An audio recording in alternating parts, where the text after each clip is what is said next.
Welcome back to ओजस्वी English classes. Good evening, कैसे हो आप सभी गाइस। फ्रेंड्स, आज का जो हमारा प्रैक्टिस सेट है 57 है और काफ़ी इंपॉर्टेंट क्वेश्चंस इसमें भी हैं हर प्रैक्टिस सेट की तरह। तो एग्ज़ाम तक ऐसे ही कंटिन्यू हम इस सेशन को रखेंगे और काफ़ी सारे क्वेश्चंस हमारे रिवाइज हो जाएंगे इस तरीके से। तो अगर आप भी बेहतरीन अपनी तैयारी को रखना चाहते हैं तो जुड़िए मेरे साथ। उसके लिए केवल आपको चैनल को सब्सक्राइब करना है, ज़्यादा कुछ नहीं करना है, बस आप मेरे साथ जुड़ जाएंगे और बेहतर क्वेश्चन आपको यहाँ पर मिलेंगे। ठीक है, तो चलिए देखते हैं आज के सेशन में क्या इंपॉर्टेंट है। फर्स्ट क्वेश्चन हमारे सामने है, who wrote the foreword to Anand's novel Untouchable. Anand के नॉवल अनटचेबल का फॉरवर्ड किसने लिखा? तो E.M. Forster, Rudyard Kipling, R.K. Narayan, Graham Greene. तो ये काफ़ी इंपॉर्टेंट क्वेश्चन है और PGT 2011 में ये आया है। कब आया है? PGT 2011 में आया है। तो इसका आंसर जो है वो E.M. फोस्टर है। अनटचेबल का जो वर्ड लिखा था वो लिखा था E.M. फोस्टर ने, राइट। तो किस जाएंगे यहाँ पर ए ऑप्शन पे। नेक्स्ट क्वेश्चन है, which of the following novels is not by Mulk Raj Anand. इनमें से कौन सा नॉवल मुल्कराज आनंद का नहीं है? तो untouchable, coolie, two leaves and a bird, ये तीनों के तीनों मुल्कराज आनंद के हैं। जबकि ये जो लास्ट नॉवल है द सेकंड वाइफ, ये मुल्कराज आनंद का नहीं है। तो सेकंड वाइफ जो है वो मुंशी प्रेमचंद का है। ठीक है, सेकंड वाइफ। और अगर हम बात करें तो अनटचेबल कब आया था इनका? 1935 में आया था। अनटचेबल कब आया था? 1935 में आया था ये। और इसके बाद कूली आया था 1936 में। और two leaves and a bird की बात करें तो ये आया था 1937 में। तो इस सीक्वल में ये आए थे तीनों के तीनों। ठीक है, 35, 36, 37। ठीक है, तो ये था हमारा मुल्कराज आनंद। अच्छा, मुल्कराज आनंद का टाइम स्पेन क्या है पता है आपको? तो मुल्कराज आनंद जो है 1905 में पैदा हुए थे और 2004 में इनकी डेथ हो गई थी। 1905 में पैदा हुए थे ये मैं लिख देती हूँ यहाँ पर। 1905 में ये पैदा हुए थे, ठीक है, और 2004 में इनकी डेथ हो गई थी। तो ये इनका लाइफ स्पेन रहा। नेक्स्ट क्वेश्चन है, the theme of Nissim Ezekiel's poem Night of the Scorpion is. आपने अगर ये पोएम पढ़ी है तो बहुत अच्छी पोएम है, मेटल है। और यहाँ पर क्या इसकी थीम है ये आपको बताना है। तो सेल्फलेस मदरहुड है, हेल्पलेस हस्बैंड्स है, होपलेस चिल्ड्रन है, या फिर रेस्टलेस स्पेक्टेटर्स है। तो गाइज यहाँ पर होपलेस मदर है।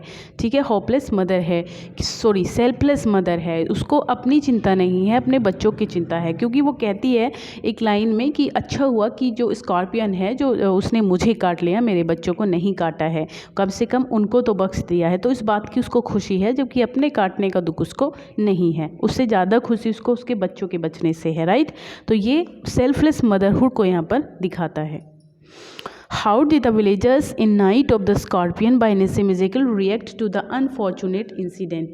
ये जो इंसिडेंट हुआ था स्कॉर्पियन का, तो इसमें ये पूछा जा रहा है कि किस तरीके से गांव वाले इसको विलेजर जो हैं इसको इंसिडेंट को क्या करते हैं, रिएक्ट करते हैं इसके ऊपर, किस तरीके से वो इसके ऊपर रिएक्ट करते हैं। तो ये आपको बताना है यहाँ पर। तो गाइज ये they stay away in fear, वो डर के मारे दूर रहते हैं। They thronged to the temple to invoke deity, वो मंदिर जाते हैं जो गॉड है उसको इन्वोक करने के लिए। या फिर वो कर्स्ड और एब्यूज्ड करते हैं मदर को from bringing upon them on the wrath of God. या फिर they came in swarms to console the family, या फिर वो जो फैमिली है उसको कंसोल करते हैं। तो हम जाएंगे डी ऑप्शन पर, यानी कि ये जो है डी ऑप्शन हो जाएगा हमारे पास। डी ऑप्शन हो जाएगा कि they came in swarms to console the family. तो यही इसका आंसर हो जाएगा।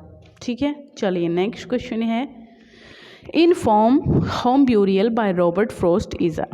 होम ब्यूरियल नाम का एक वर्क है रॉबर्ट फ्रॉस्ट का। तो ये क्या है? ड्रामेटिक मोनोलॉग है, ड्रामेटिक लिरिक है, ड्रामेटिक आयरन, या फिर मेलोड्रामा। तो इसका आंसर क्या होगा? रॉबर्ट फ्रॉस्ट का ये जो वर्क है, तो इसका अगर आंसर इसकी बात करें तो ये हो जाएगा आपका बी ऑप्शन, यानी कि ड्रामेटिक लिरिक। क्या है ये? ड्रामेटिक लिरिक इसको कहा जाएगा, होम ब्यूरियल को। ठीक है, और होम ब्यूरियल आया कब था? 1914 में आया था ये। 1914 में आया था इनका होम ब्यूरियल नाम का ये वर्क। नेक्स्ट क्वेश्चन क्या है हमारे पास? तो नेक्स्ट की बात करें तो हु अमंग द फॉलोइंग, इसमें कहा जा रहा है, पूछा जा रहा है कि who among the following is a new England poet. New England poet किसको कहा जाता है? तो गाइज यहाँ पर बात करेंगे हम रॉबर्ट फ्रॉस्ट की। रॉबर्ट फ्रॉस्ट को भी रॉबर्ट फ्रॉस्ट को ही न्यू इंग्लैंड पोएट कहा जाता है। और इनका लाइफ स्पेन अगर आपको याद है तो कोई बात नहीं, और नहीं याद है तो मैं याद दिलवा देती हूँ। 1874 में पैदा हुए थे और 1963 में इनकी डेथ हो गई थी। कब हुए थे? 1874 में इनका बर्थ हुआ था और 1963 में इनकी डेथ हो गई थी, राइट। चलिए, and miles to go before I sleep is a line from a poem. ये एक बहुत इंपॉर्टेंट पोएम है और 12th के सिलेबस में भी है, स्टॉपिंग बाय वर्ड्स और stopping by words in a snowy evening. तो ये पूरा टाइटल है पोएम का। तो ये पोएम जो है गाइज ये हमारे रॉबर्ट फ्रॉस्ट की है और बहुत बेहतरीन पोएम है। कहा जाता है कि and miles to go before I sleep, 4 line लिख करके कागज़ पे जवाहरलाल नेहरू अपने ऑलवेज़ हमेशा अपने तकिए के नीचे रखा करते थे। तो ऐसा कहा जाता है। और जब वो डेथ हुई इनकी तो वो जो लाइंस थी वो उनके पिलो के नीचे ही मिली। And miles to go before I sleep, तो ये किसकी है? रॉबर्ट फ्रॉस्ट की है। और ये मैंने आपको बता ही दिया है कि कौन सी पोएम है। कौन सी पोएम है? Stopping by woods in a snowy evening. कब आई थी ये? 1922 में इसको लिखा गया था। कब? 1922 में इसको लिखा गया था और 1923 में ये पब्लिश कराई गई थी, राइट। चलिए, विच पोएट मेड इलस्ट्रेशंस फॉर इल पेंसेरोसो। कौन सा पोएम है जो पोएट है जिसने बनाया था, क्या बनाया था? इलस्ट्रेशंस बनाया फॉर इल पेंसेरोसो। पहले तो ये बताइए इल पेंसेरोसो जो है वो कौन सी पोएम का नाम है? तो ये मतलब किसकी पोएम है? तो ये तो आपको पता ही है कि जॉन मिल्टन की पोएम है इल पेंसेरोसो और इल एलिग्रो, दोनों ये सिस्टर पोएम्स इनको कहा जाता है। और आई थिंक 1832 या फिर 1834 में शायद ये आई थी। तो मुझे कंफर्म नहीं है पूरा, तो देख लेते हैं यहाँ पे। और क्या पूछा जा रहा है कि इसका जो इलस्ट्रेशंस है वो किसने बनाया? टी.एस. एलियट, मिल्टन, ब्लेक या फिर स्पेंसर। तो यहाँ पर जो हम जाएंगे वो स्पेंसर पे जाएंगे, यानी कि स्पेंसर ने बनाया था। डी ऑप्शन पे हम लोग रन करेंगे। और विलियम ब्लेक मेड नहीं, सॉरी गाइस, स्पेंसर पे नहीं है ना, विलियम ब्लेक पे जाएंगे, सी ऑप्शन पे जाएंगे हम लोग, क्योंकि ब्लेक है इसका, ठीक है। और इसी ने इलस्ट्रेशंस बनाया था इसके लिए। इल पेंसेरोसो का होता है थॉटफुल मैन। क्या होता है? Thoughtful man. Thou canst not touch the freedom of my mind. तो ये लाइन कहाँ पर है, किसकी है, ये आपको बताना है। पढ़िए इसको अच्छे से। तो गाइस ये लाइन की है, कॉमर्स की लाइन, इनका ये वर्क है कॉमर्स, आपको पता है। तो जॉन मिल्टन का जो कॉमर्स है, ये कॉमर्स एक मास्क है, ठीक है, जो कि आया था कब? 1634। 18 का क्या मतलब है जॉन मिल्टन में, है ना, मैं बार बार 18 बोले जा रही हूँ। 1634 में, राइट, 1634 में आया था मेरे हिसाब से तो ये, ठीक है, 444, राइट। चलिए, तो जॉन मिल्टन स्टडी है। जॉन मिल्टन ने कहाँ पर स्टडी की थी? तो कैम्ब्रिज यूनिवर्सिटी से, ऑक्सफोर्ड से, यॉर्क से या फिर डल्विन से। तो ये काफ़ी लोगों को नहीं पता होगा, कैम्ब्रिज यूनिवर्सिटी से इन्होंने जो है पढ़ाई की थी। और पैदा कब हुए थे? 9 दिसंबर, इनकी पूरी डेट याद रखना आप, 9 दिसंबर ये हुए थे 1608 को। और डेथ कब हुई थी इनकी? डेथ कब हुई थी? हाँ, तो डेथ हुई थी इनकी 1674 में, ठीक है। आई थिंक 8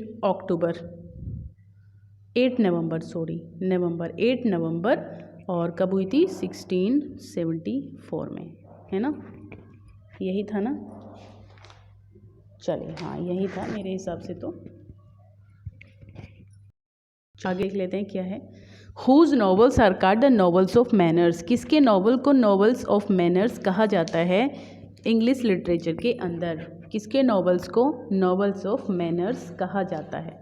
तो यहाँ पर बात करेंगे हम लोग एन हाउथॉर्न के नॉवेल्स को, जेन ऑस्टिन्स के, मारिया एजवर्थ के या फिर चार्ल्स लीवर के नॉवल को कहा जाता है। तो यहाँ पर जो है बी ऑप्शन, यानी कि जो जेन ऑस्टिन थी उनके नॉवल को कहा जाता है नॉवल ऑफ मैनर्स, क्योंकि ये एक काइंड होता है गाइस, फिक्शन का एक काइंड होता है जो फोकस करता है एवरीडे रूटीन लाइफ पे। जो एवरीडे हमारी जो एवरीडे लाइफ होती है उसमें जो रूटीन्स होते हैं, उसमें जो इवेंट्स होते हैं, उनको ये कवर करती है। तो इसी को हम लोग नॉवल ऑफ मैनर्स कहते हैं और जेन ऑस्टिन के नॉवेल्स को कहा जाता है। The concept of arche writing का कॉन्सेप्ट किसने डेवलप किया था? जो Jacques Derrida, Paul de Man, Michael Foucault, Stanley Fish. तो यहाँ पर जो जैक्स डेरिडा हैं, जैक्स डेरिडा ने ही किया था, जैक्स डेरिडा ने ही किया था जो आर्क राइटिंग का कॉन्सेप्ट है, इसको इन्होंने ही जो है डेवलप किया था। ठीक है, इतना ही जाने आप इसके बारे में। Text is considered to be dash by new critics. Text को क्या कहा गया? Historical construct, a cultural construct, autotelic construct, ये लिंग्विस्टिक कंस्ट्रक्ट। किसके द्वारा? न्यू क्रिटिक्स के द्वारा। तो टेक्स्ट को जो न्यू क्रिटिक्स थे उन्होंने कहा था ऑटोलेटैलिक। ठीक है, क्या कहा था? ऑटोटैलिक कहा था, क्योंकि जो टेक्स्ट है वो क्या होता है गाइस, जो न्यू क्रिटिक्स थे वो जोर डालते थे क्लोज रीडिंग पे, है ना, क्लोज रीडिंग पे जो वो जोर डालते थे और इंगेज होते थे टेक्स्ट में। मतलब जो लिखा हुआ है उसको बहुत ही आप नज़दीकी से पढ़ें, बहुत ही डीपली पढ़ें और बहुत अटेंशन उसको उसमें आपको क्रिएट करनी है, ध्यान देना है बिटवीन फॉर्म और उस बिटवीन मीनिंग, है ना, जो उसकी फॉर्म है उसका जो मीनिंग है उसको बहुत अच्छे से समझ के, तो ऑटोटैलिक उन्होंने माना था टेक्स्ट को। According to Frederick Jameson, postmodern culture is associated with market capitalism, imperialism capitalism, multinational capitalism या फिर monopolistic capitalism। तो यहाँ पर हो जाएगा सी ऑप्शन, यानी कि multinational capitalism. According to Fredric Jameson, जो पोस्ट मॉडर्न कल्चर था वो किससे एसोसिएट करता था? मल्टीनेशनल। ये थोड़ा सा यहाँ पे लग गया है, सी ऑप्शन पे है हम लोग, सी ऑप्शन पे मल्टीनेशनल। ठीक है। Who has developed the term strategic essentialism. तो स्ट्रैटेजिक इसेंशियलिज्म का जो टर्म है उसको किसने कॉइन किया था? ये क्वेश्चन पहले भी आया है, अभी मेरी ही किसी वीडियो में आया है। तो गायत्री चक्रवर्ती स्पाइवक को जो है यहाँ पर स्ट्रैटेजिक इसेंशियलिज्म का टर्म्स को इन्होंने ही किया था डेवलप। ठीक है। और क्या है ये क्या होता है? ये एक फेमिनिस्ट थी। ठीक है, पोस्ट कॉलोनियल फेमिनिस्ट थी जो गायत्री चक्रवर्ती स्पाइवक थी, फिलोसफर थी और लिटरेरी थ्योरिस्ट थी। ठीक है, और वो इस टर्म को जो है डिकंस्ट्रक्टिव रीडिंग ऑफ वर्क्स के कहती थी। तो गाइज मैं क्वेश्चंस को इस तरीके से लेती हूँ, मैं ऐसे पढ़ाती हूँ जैसे मैं लाइव पढ़ा रही हूँ आपको। मैं ये नहीं कि क्वेश्चन मैंने पढ़ा और मार्क करके नेक्स्ट क्वेश्चन पे आ गई।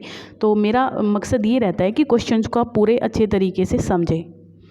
The past continuous tense is also known as. Past continuous tense को हम अदर दूसरे नाम से क्या कह सकते हैं? तो इसका जो आंसर है वो हो जाएगा डी ऑप्शन, यानी कि पास्ट प्रोग्रेसिव टेंस कहेंगे हम पास्ट कॉन्टीन्यूस टेंस को। प्रोग्रेसिव से मतलब होता है प्रोग्रेस कर रहा है, कोई काम चल रहा है ना, प्रोग्रेस।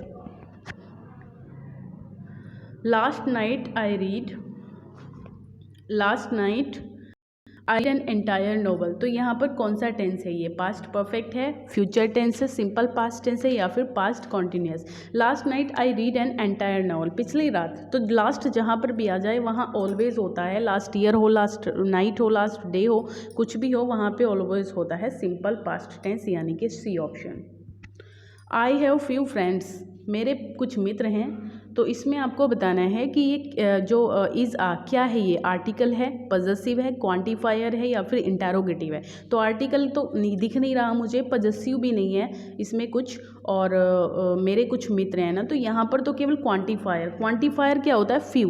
क्वांटिफायर होता है किसी चीज़ की क्वांटिटी बता रहा है जो वर्ड, उसी को हम क्वांटिफायर कहते हैं। तो यहाँ जो क्वांटिफायर हो जाएगा वो हो जाएगा फ्यू फ्रेंड्स, राइट। तो ये हो जाएगा क्वांटिफायर। नेक्स्ट क्वेश्चन है, ऐसे क्वेश्चन अक्सर आते हैं तो इनको आपको ध्यान रखना है, और ये भी किसी ना किसी एग्जाम में आया है, ये DSSS PGT में आया है।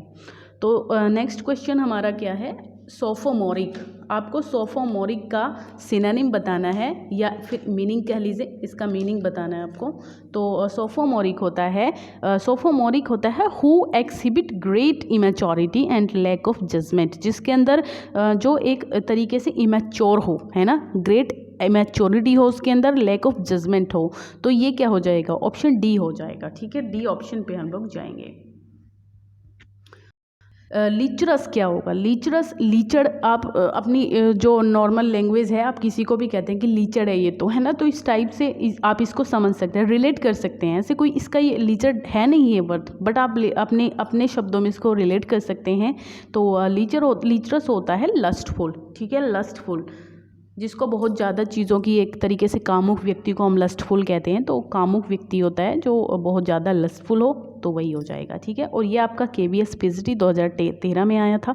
तो ये कहीं भी आ जाते हैं गाइज, ऐसा नहीं है कि कोई एक ही एग्ज़ाम में आएंगे। तो ये थे हमारे आज के 20 क्वेश्चंस। लाइक शेयर सब्सक्राइब जरूर कर दीजिएगा और एक कमेंट कर दीजिएगा कमेंट सेक्शन में कि आपको क्वेश्चंस कैसे लग रहे हैं, ठीक है गाइज। तो थैंक यू, बाय। फिर मिलते हैं नेक्स्ट प्रैक्टिस सेशन में, तब तक के लिए पढ़ते रहिए। Bye, take care.